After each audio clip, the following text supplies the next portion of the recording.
I did a short segment talking about the South Park episode on trans athletes a couple days ago, but it was mostly a recap of the episode. There is now left-wing outrage. Here's the interesting thing.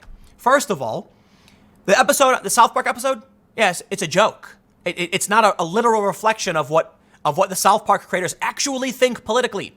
They're exaggerating for reasons of humor. That's how jokes work. So we see a couple things from this story, so I want to read this for you. One, that the left doesn't understand what a joke is, and I think we all know this. It's why they can't meme. And let me put it this way. It's not that the left can't meme. It's that people who like jokes are no longer aligning with this. Like Dave Chappelle, for instance, saying, nah, none of that. Yeah, the people who are funny and like jokes are being pushed out. And so naturally, you end up with a left that can't tell the difference between a joke and real-life political debate. The other thing it shows us is that, well, they're lying. Okay, I'm going to read through the story and I want to make some points and I want to show you how these activists are lying. I'm not going to tell you why they're lying. Maybe they're just wrong. Okay, I'll give them the benefit of the doubt. They're just really wrong, but I believe it is intentional misframing to win a political argument. If you haven't seen the South Park episode on trans athletes, I recommend it. Basically, a trans woman competes in the strong woman competition, and it's an analog to Macho Man Randy Savage with big veiny muscles going, oh yeah, on like a beard. Check it out. But let's break down this piece, and I'm going to push back with some facts.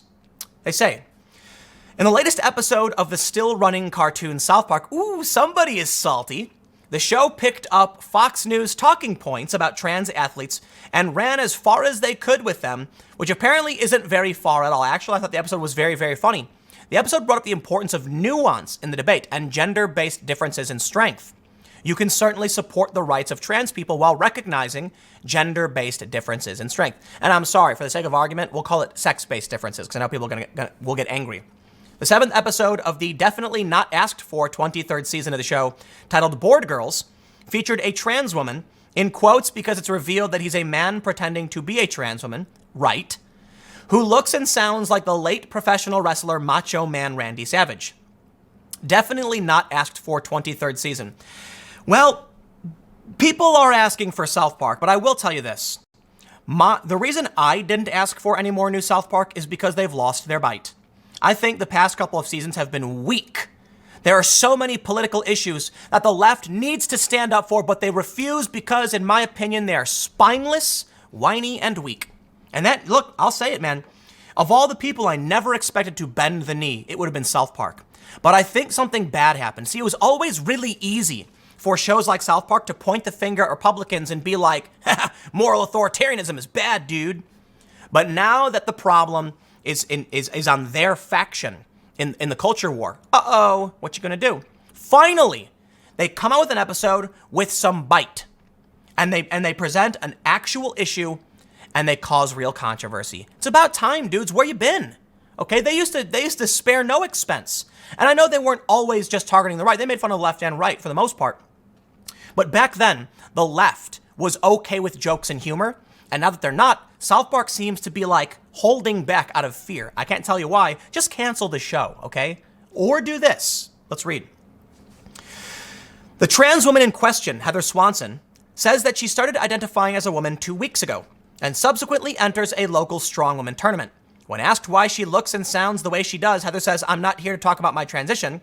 I'm here to kick some effing A. After she dominates the competition, it's revealed she's really a man. What?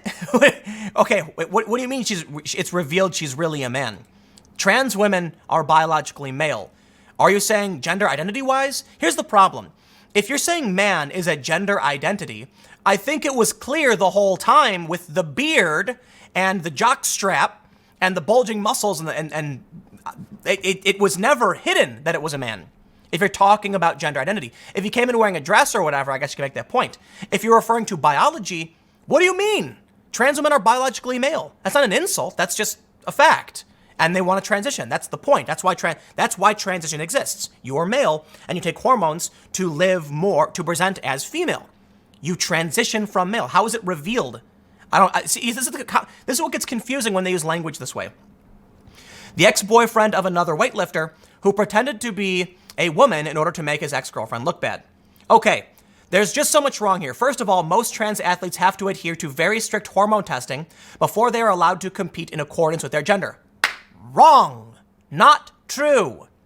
They then bring up the Olympics. In the Olympics, you must demonstrate testosterone below 10 nmol per liter for at least a year before the first competition. That's just the Olympics. Now, that's true.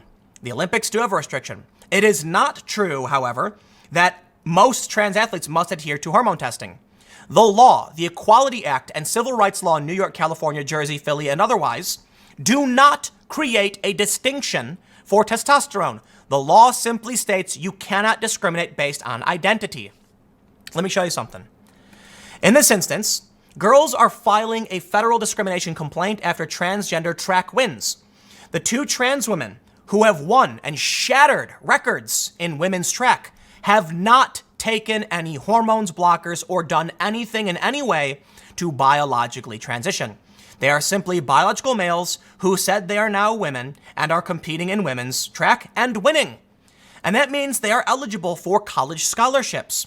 The lawsuit is based on the fact that the women who were running and got like 8th and 9th place or whatever were knocked out of the potential, the ability to be seen by scouts in the next level. Basically, because these biological males who have taken no hormones or anything won, they have displaced biological females.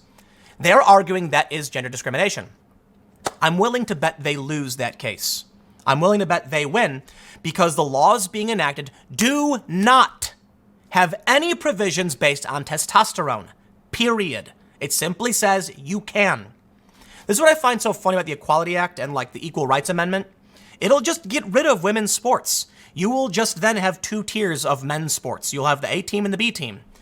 So, but let's get back to the story. They say the idea that trans women are just men in disguise up to no good. Secondly, this is just a repetition of the world's oldest trans trope. The idea that trans women are just men in disguise up to no good. So even if it wasn't actively harmful, it would still be the laziest possible depiction of transgender people, or it's specifically a joke about the people exploiting the system and not all trans people. But it is actively harmful. Guess what? They're going to go there. Yeah, listen to this. Reinforcing the idea, even unintentionally, that trans women are fraudulent deceivers leads to violence. Leads to violence. Like when men flirt or sleep with trans women, find out that they're really men, and assault or murder them for tricking them. That's right. They are now claiming that South Park's joke about individuals who would exploit a system to belittle other people is actively harmful. Let me make something very clear for you. Trans people are not a monolith. And even in the episode, they make it clear that even among the trans activists, people understand the nuance. But there are people in media, they want to use that outrage, okay? Now, I get it. To an extent, there's a reciprocal nature of me doing an article saying, oh, I'm outraged. But I'm trying to reject this. I'm trying to say, no, South Park is making jokes that are actually attempting to bring the discussion into play so we can help expand civil rights and protect those who are marginalized. This kind of manipulation here makes it's designed to generate clicks, traffic, make money, and in no way will actually serve to expand civil rights for those who need it. And that's what we should be doing. And that requires a real conversation. If we want to protect marginalized groups and those who are facing discrimination, we cannot just make a blanket statement of anybody can compete against anybody, because women have a right to compete against other women. It's their right to have their own sporting events. Let's read on. I'm not going to read the next part because they're trying to conflate South Park with, violence. It might seem like just a joke from a show known to push boundaries, but it's hardly funny when black trans women and other trans women of color are killed every year because of this exact line of thinking, allowed their murderers to view them as less than human. This affects more than just trans people. Murderers are murderers. Honestly, I have to ask, do Trey Parker and Matt Stone, the men behind South Park, really think that trans women athletes are actually men looking to get revenge on their exes? What?